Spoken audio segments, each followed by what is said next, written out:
So we came on a Sunday, so it wasn't as crowded and we weren't disturbing anybody.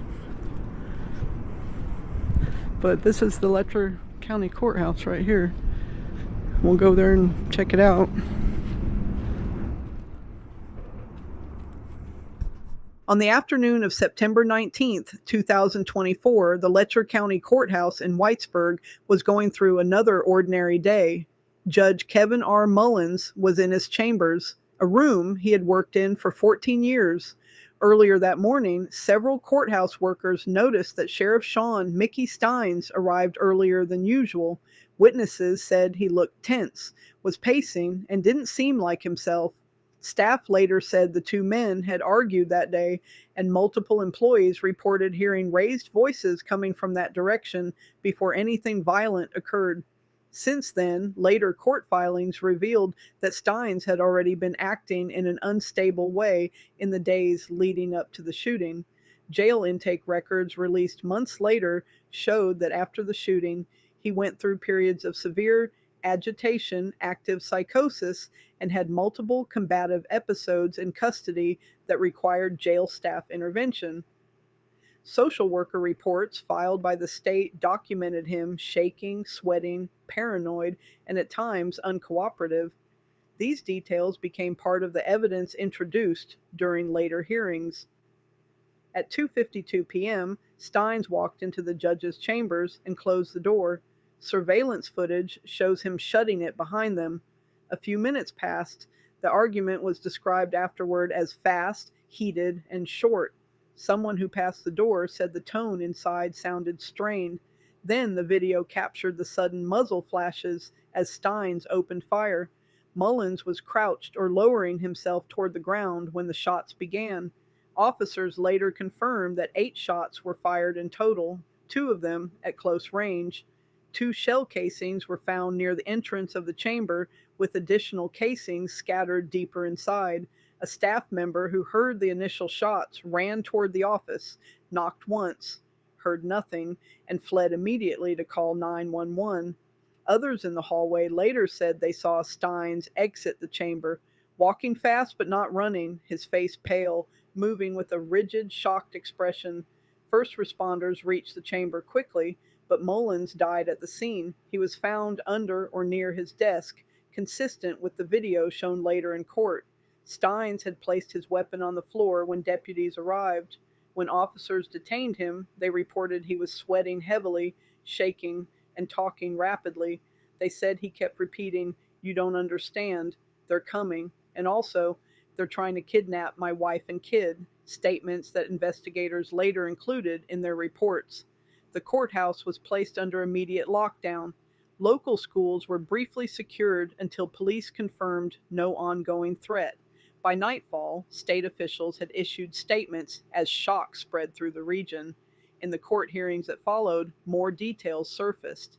A Kentucky State Police detective testified that earlier that day, Stines and Mullins had gone out to lunch together with others. Someone told police that Mullins had said to Stines, "Do we need to meet private in my chambers?" What was discussed after that remains unclear. Prosecutors charged Stines with first-degree murder of a public official. As of the latest filings, investigators have never released a definitive explanation for why the shooting happened.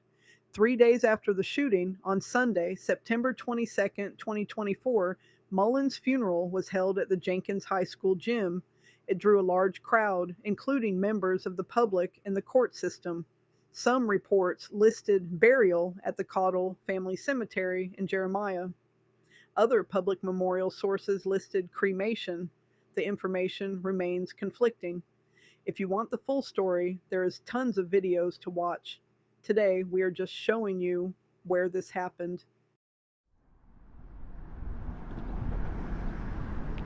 Yeah, that pretty house back there.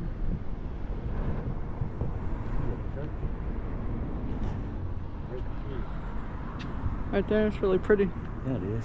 Yeah, it's a Presbyterian Looks like church. An old fort, doesn't it? Mm-hmm. Huh. I'd like to know the history behind that.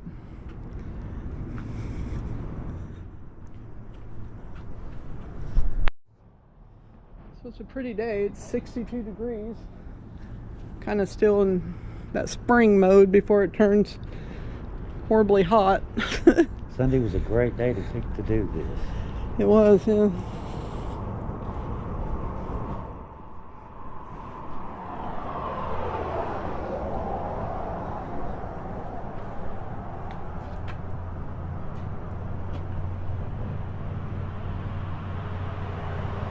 We who share the peace honor those who preserved it.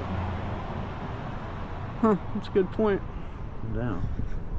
We do live in a country where we don't have to have people, you know, bombing us.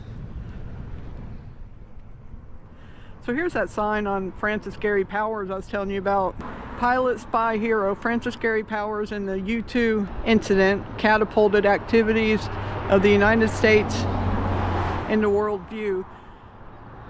This Burdine, is that how you say it? Burdine native with other pilots flew U-2's high altitude jet gliders over Russia, photographing missile and industrial sites and nuclear tests. On May 1st, 1960, when his plane was disabled 1,300 miles over Russia, Powers parachuted to safety.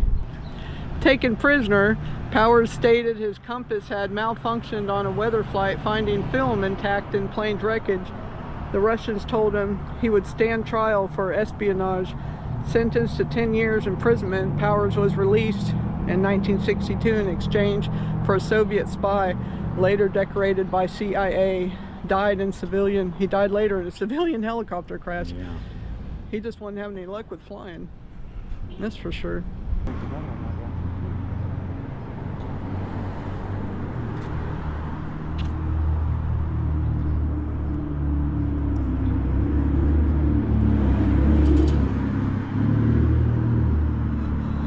But yeah, this is where it happened. Hard to imagine, isn't it? Yeah.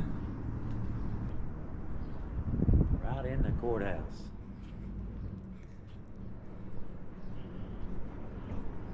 Them rocks.